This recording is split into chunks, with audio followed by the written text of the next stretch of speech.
é o sistema EAD, que a gente nunca imaginou que fosse entrar, nós, professores do Estado, que a gente fosse entrar nesse sistema de EAD e de uma forma tão abrupta, né, sem planejar antes. Sem planejar antes.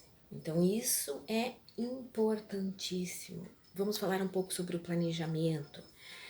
Planejar uma aula, eu costumo falar, dizer para mim mesma, que é como planejar uma viagem.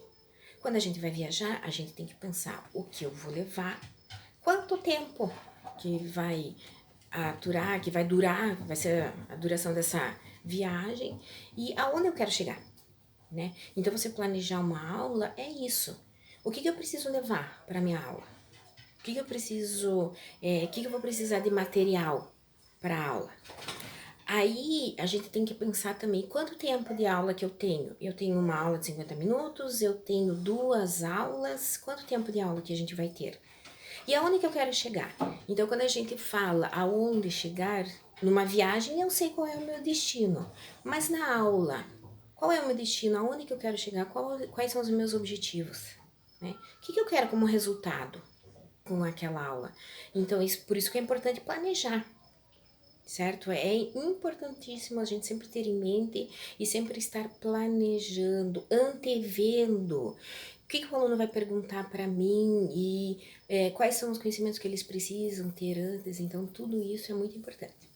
Além disso, agora nessa época de EAD, a gente precisa saber interagir com os colegas, saber escutar, saber processar e saber levar em consideração as opiniões dos outros.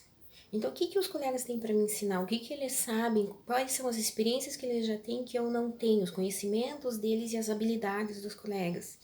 Então, isso é muito importante. A gente precisa estar sempre disposto a escutar os outros, certo?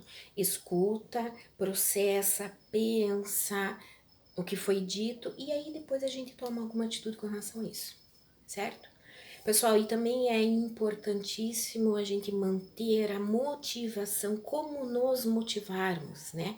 É muito importante motivar os colegas. Vamos em frente, não vamos parar. Qual a importância disso? Certo? Então, tudo isso tem que ser bastante discutido e eu acredito que esses grupos de estudos, eles vão vir a calhar, eles vão ser fundamentais para acrescentar essas habilidades às que a gente já tem atualmente. Certo, pessoal?